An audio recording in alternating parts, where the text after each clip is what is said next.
మా మిత్రులు కేసీరావు గారికి, మా ఇంకో మిత్రులు రామ్మోహన లైబ్రరీ అధ్యక్షులు శ్రీ కోటేశ్వరరావు గారికి నమస్కారాలు తెలియజేసుకుంటూ, చిన్నారులైన మీ అందరికీ కూడా ఆశీస్సులు అందిస్తూ ఈ ఈ కార్యక్రమానికి నన్ను కూడా ఒక అతిథిగా పిలిచినందుకు మల్లికా మేడం గారికి ప్రత్యేకమైనటువంటి ధన్యవాదాలు, కృతజ్ఞతలు తెలుపుకుంటూ, బొమ్మలు వేసేవాళ్ళు అంటే చాలామందికి చులకనగా ఉంటుంది. చిన్నప్పుడు మేము బొమ్మలు వేస్తుంటే ఈ బొమ్మలు ఏమైనా మీకు ఏమైనా కూడి పెడతాయా, ఇంటి పెడతాయా అని చెప్పేసి మా పెద్దవాళ్ళు తిడుతుండేవాళ్ళు. అంటే వాళ్ళకి తెలిసింది ఏదో ఒక రకంగా ఒక డిగ్రీ సంపాదించడం, ఒక ఉద్యోగం చేయడం, తర్వాత జీవితాన్ని సాగించడం, ఇలాగే ఉంటుంది అన్నమాట. ఆ రోజుల్లో మాకు ఏం తెలిసేవి కావు. నాకు ఆర్ట్ అంటే ఇంట్రెస్ట్ ఉండేది చిన్నప్పటి నుంచి. మేము 4వ తరగతిలో ఉన్నప్పటి నుంచే బొమ్మలు వేయటం మొదలుపెట్టేవాడిని. ఆ బొమ్మలు చూసి మిగతా వాళ్ళు కూడా, పక్కన వాళ్ళు కూడా చూసి భలే వేసామని అనుకుంటే మాకు ఇంకా ఉత్సాహం వచ్చేది. ఆ రకంగా నా ప్రస్థానం మొదలైంది. తర్వాత ఏదో రకంగా డిగ్రీ ఒకటి సంపాదించుకోవాలి కాబట్టి హిందూ కాలేజీలో చేరాను.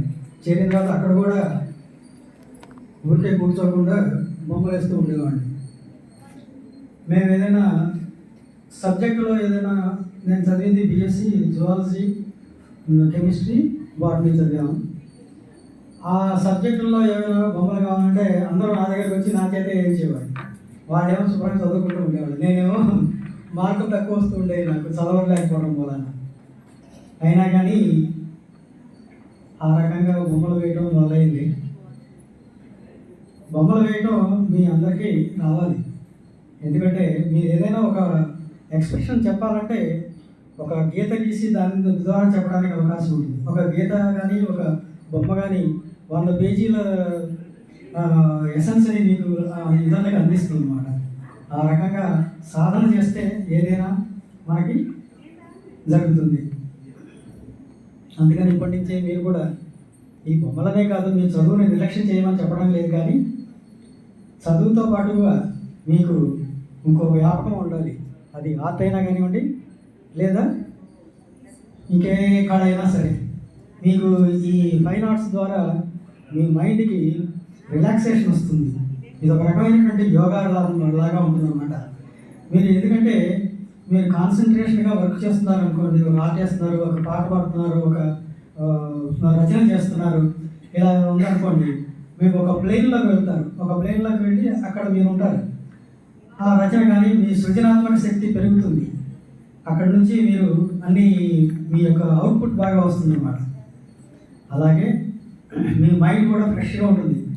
ఏదైనా మీరు ఒక రచన చేశారనుకోండి, మీకు ఎంతో ఆనందం కలుగుతుంది. ఇది నేనే రాశాను అన్నట్టుగా అనిపిస్తుంది. అలాగే మీరు ఒక బొమ్మ వేశారనుకోండి, ఆ బొమ్మ కూడా మీకు ఎంతో ఆనందాన్ని ఇస్తుంది. ఇది నేనేసిన అని తర్వాత ఇతరులు దాన్ని ఎక్కువ పొగుడుతుంటే మీకు కూడా ఆనందంగా ఉంటుంది. ఆ రకంగా మీలో డోపమైన్ అనేది పెరుగుతూ ఉంటుందన్నమాట. అది మీకు ఎక్కువ కాలం జీవించడానికి ఉపయోగపడుతుంది. తర్వాత ఈ ఆర్ట్ అనేది మన పూర్వీకుల నుంచి వస్తున్నటువంటి విషయం. ఎలాగంటే పూర్వం ఆదిమానవులు ఉండేవాళ్ళు. ఆదిమానవులు వాళ్ళకి అప్పుడు భాష వచ్చేది కాదు, తెలుగు లిపి లేదు, వాళ్ళకి ఏ రకమైనటువంటి లిపి లేదు. లేకపోవడం వల్ల వాళ్ళు ఏం చేసేవాళ్ళు అంటే, వాళ్ళు దొరికిన రాళ్లతో కానీ మసిబొక్కులతో కానీ వాళ్ళు వంట చేసుకుంటారు కదా, అదే జంతువులను చంపి వాటిని వండుకొని తినేవాళ్ళు కదా, కాల్చుకొని తినేవాళ్ళు. ఆ బొగ్గులు ఉంటాయి, ఆ బొగ్గులతో గోడ మీద వీళ్ళు ఏదో ఒకటి వాళ్ళు రాస్తుండే అనమాట. రాస్తుంటే ఆ రకంగా రాయడం అంటే బొమ్మల ద్వారా చిన్న చిన్న మోటివ్స్ లాగా ఉండేవి. అక్కడి నుంచి ప్రారంభమైంది అనమాట. వాడు ఏదైనా వేటకెళ్ళాలనుకోండి, వేటకెళ్ళాలంటే ఎక్కడో అడవి దున్నలో ఏమి ఉంటాయి, అవి అక్కడ ఉన్నాయి. ఆ ప్రాంతం చూపించడానికి దాని యొక్క మ్యాప్ తీసుకెళ్ళాలన్నమాట. గోడల మీద తీసుకుని వెళ్తే మిగతా వాళ్ళు వచ్చి పలానా వాడు ఎక్కడికి వెళ్ళాడని తెలుసుకుని వీళ్ళు కూడా వాళ్ళని ఫాలో అవుతూ ఉంటారు. ఆ రకంగా ఆర్ట్ అప్పటి నుంచి వృద్ధి చెందింది. తర్వాత పురాణాల్లోంచి కానివ్వండి, పురాణాల్లో కూడా త్రేతాయుగం నాటప్పుడు, త్రేతాయుగం అంటే మీకు అందరికీ తెలుసు, రాముడి కాలం. అలాగే ద్వాపరయుగంలో కూడా ఈ యొక్క ఆర్ట్ యొక్క ఆనవాళ్ళు ఉన్నాయి. ఎందుకంటే పూర్వం ఏదైనా భవనం నిర్మించాలన్నా ఏం చేయాలన్నా కదా ప్లాన్స్ కావాలి కదా, మనం ఇల్లు నిర్మించుకోవాలన్నా చేయాలన్నా కూడా. అందుకని మనకి ఆర్ట్ కంపల్సరీగా ఉండేది. ఇక మన అధునాతన జీవితంలోకి వచ్చేటప్పటికీ ఇది ఇంకా దీని యొక్క ప్రాముఖ్యత ఎక్కువ పెరిగింది. ఏదైనా కానీ ఒక దేశ సంస్కృతి కానీ ఒక ప్రాంత సంస్కృతి కానీ సాంప్రదాయం కానీ తెలియాలంటే ఆర్ట్ అనేది ఉండాలి. కళా సంస్కృతి ఈ రెండు పక్కపక్కనే ప్రవహిస్తూ ఉంటాయి. ఆ కళ ద్వారానే ఈ యొక్క సాంప్రదాయాలు కానీ సంస్కృతి కానీ మన యొక్క ఒక ప్రాంతపు సంస్కృతి కానీ తెలియజేయడానికి అవకాశం ఉంటుంది. ఇది ఒక వారధిలాగా ఉపయోగపడుతుంది అన్నమాట ఆర్ట్ అనేది. తర్వాత ఈ ఆర్ట్ గురించి ఎన్నో రకాల మాధ్యమాలు ఉన్నాయి. నీటి రంగు చిత్రాలు కానీ, ఆయిల్ పెయింటింగ్ చిత్రాలు కానీ, తైలవర్ణ చిత్రాలు, అలాగే యాక్రిలిక్ పెయింటింగ్స్ చిత్రాలు, తర్వాత చార్కోల్ పెయింటింగ్స్, ఇన్ని రకరకాల మాధ్యమాలు ఉన్నాయన్నమాట, మీడియంస్. ఈ మీడియంస్లో అన్నిట్లోనూ మనం ప్రావీణ్యం సంపాదించుకోవచ్చు, ఒకదాని తర్వాత ఒకటి. ఇప్పుడు పెన్సిల్ డ్రాయింగ్ ఉంది. పెన్సిల్ డ్రాయింగ్లో ముందు ప్రాక్టీస్ చేస్తాం, లైన్ వేయడం దగ్గర నుంచి, దానికి షేడింగ్ ఇవ్వడం దగ్గర నుంచి, తర్వాత దాన్ని ఏమంటారు చూడగానే ఒక ఆకర్షణీయమైనటువంటి పద్ధతి తీసుకురావడానికి పెన్సిల్ డ్రాయింగ్, దానికి మళ్ళా రంగులద్దడం, దీని ద్వారా ఒక రకమైనటువంటి ఎదుటి వాళ్ళకి ఒక రసానుభూతిని కలిగించవచ్చు. అందుకని మన ఆర్ట్ దానికి బాగా ఉపయోగపడుతుంది అన్నమాట. ఇక మీకు ఈ ఆర్ట్ యొక్క ఉపయోగం ఏంటంటే మన ఎస్థెటిక్ సెన్స్ని పెంచడానికి ఉపయోగపడుతుంది. ఎస్థెటిక్స్ అంటే మీకు అందరికీ తెలుసు, అందం గురించి. మనం అందంగా ఉండడం, ఇతరులని ఆకర్షించేట్టుగా చేయడం కోసం మనం ఎంతో రకంగా మన బట్టలు కానివ్వండి, మన డ్రెస్ కానివ్వండి, మన అలంకరణ కానివ్వండి, ఇవన్నీ కూడా ఎస్థెటిక్ సెన్స్కి ఉపయోగపడుతుంటాయి. ఇవన్నీ కూడా మనతో పెనవేసుకుపోయి ఉన్నాయన్నమాట ఇవన్నీ. అలాగే మన దైనందిన జీవితంలో కూడా ఏదైనా ఇల్లు కట్టుకోవాలన్నా కూడా, ఏదైనా ఒక షాప్కి అలంకరణ చేసుకోవాలన్నా కూడా, మన ఇంటిని అలంకరణ చేసుకోవాలన్నా కూడా ఎస్థెటిక్ సెన్స్తో మనం చేస్తూ ఉంటాం. పూర్వం గుడిసెలు ఉండేవి, మామూలు మట్టితో చేసినటువంటి గుడిసెలు, వాటి తాటాకులు కప్పులు అవి ఉండేవి. వాళ్ళు ఏం చేసేవాళ్ళు, పొద్దున్నే ఆడవాళ్ళు దాన్ని చక్కగా అలికి ముగ్గులు పెడతారు. ఎంత చక్కగా ముగ్గులు పెడతారంటే అది చూడడానికి చాలా అందంగా ఆకర్షణీయంగా కనబడుతుంది అనమాట. మాకు ఇదివరకు మీ అందరికీ తెలుసు, సంక్రాంతి పండుగ వచ్చిందంటే నెల రోజులు ముగ్గుల పండుగలే ఉండేవి. అదంతా కూడా మనకి దైనందికంగా వస్తున్నటువంటి ఆచారం అన్నమాట. ఆచారంలో ఎంతో ఆర్ట్ ఉంటుంది ముగ్గుల్లో, దాంట్లో సైంటిఫిక్ రీజన్స్ కూడా ఉంటాయి. అలాగే అది ఇప్పటి నుంచి కాదు, ఎప్పటి నుంచో వస్తున్నటువంటి ఆచారం అది. దాంట్లో మన కళా ప్రతిభా పాఠవాలన్నీ కూడా బయటపడుతూ ఉంటాయి అన్నమాట. ఒక్కొక్కళ్ళు మా చిన్నప్పుడు మా అవనిగడ్డలో మేము అట్లా బజార్ నుండి వెళ్తుంటే పండగ రోజుల్లో ఒక ఇంటి ముందు చక్కటి ఆ బేస్ మొత్తం కూడా పేడతో అలిగి దాని మీద చక్కటి రంగవల్లులు వేశారు.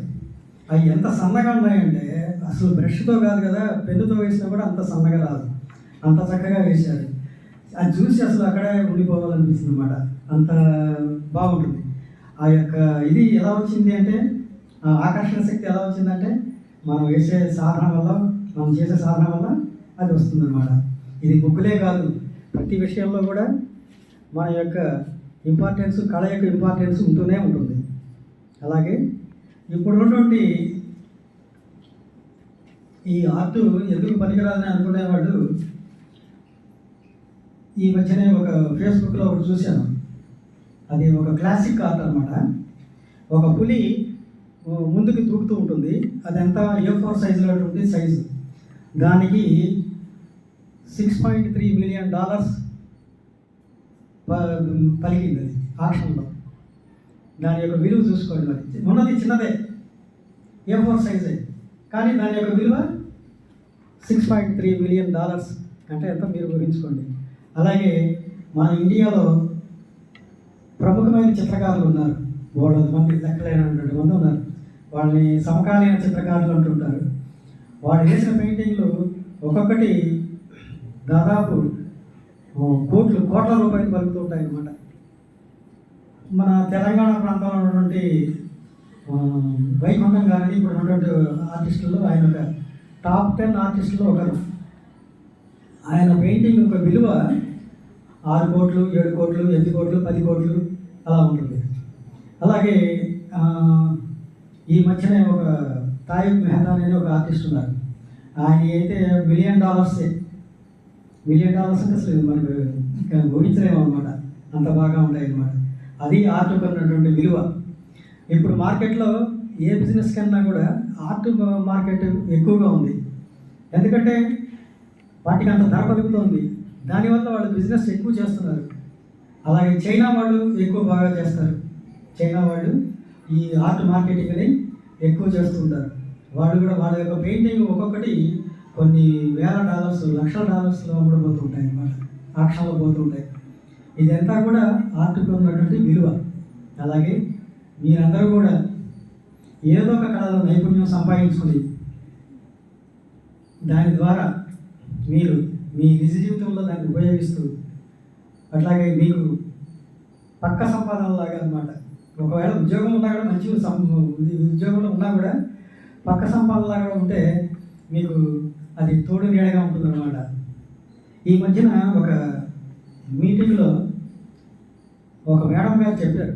ఆమె ఎవరో కాదు, పొడపాటి తేజస్వి గారు అని ఒక ఆవిడ ఉన్నారు, మీకు తెలిసే ఉంటుంది. ఆవిడ రాజకీయ నాయకురాలు. ఆవిడ చిన్నప్పటి నుంచి బొమ్మలు వేస్తుండేదంట. బొమ్మలు వేస్తుంటే అందరూ కూడా ఇది చేస్తుండేవాడు, కానీ వాళ్ళకి అది ఆనందంగా ఉండేది. ఇప్పుడు ఆవిడ యొక్క ఒక పెయింటింగ్ వేసింది. ఇది రామ పట్టాభిషేకం అని పెద్ద పెయింటింగ్ వేసింది. ఆ పెయింటింగ్ వేసి అందరికీ చూపించింది. అందరూ ఆహా ఓహో అన్నారు, బాగుందన్నారు. కానీ నిజంగా బాగా వేసింది ఆవిడ. చేసిన తర్వాత దాన్ని చూసి ఆవిడకి పెళ్లి చూపులు అనమాట. ఆ పెళ్లి చూపుల్లో ఆ పెయింటింగ్ చూపించారు. చూపిస్తే ఆ పెళ్లి కొడుకు అసలు ఏం మాట్లాడకుండా వెంటనే ఒప్పేసుకున్నాడు.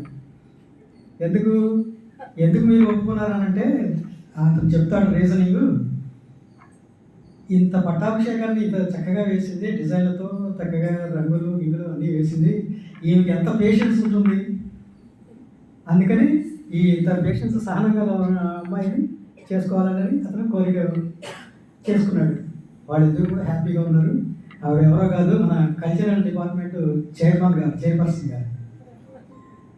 ఇప్పుడు చంద్రబాబు నాయుడు గారికి ఆవిడ ఏం చెప్తే అది చేస్తారనమాట. ఆవిడ ఏదైనా ఒక ప్రపోజల్ పెట్టిందనుకోండి, దాన్ని ఏం చేస్తారు. అంతటి గొప్ప విషయం ఉంది ఆర్ట్లో. మరి అది కూడా మీరు గుర్తించాల్సినటువంటి విషయం. తర్వాత ఇంకా చెప్పడానికి చాలా ఉన్నాయి మాధ్యమాలు ఈ ఆర్ట్ గురించి చెప్పడానికి, కానీ సమయం చాలదు కాబట్టి ఇప్పటికే 4 అయిపోయింది. ఈ అవకాశాన్ని ఇచ్చినటువంటి మీ అందరికీ కూడా నా ప్రత్యేకమైన ధన్యవాదాలు తెలుసుకుంటూ సెలవు తీసుకుంటున్నాను.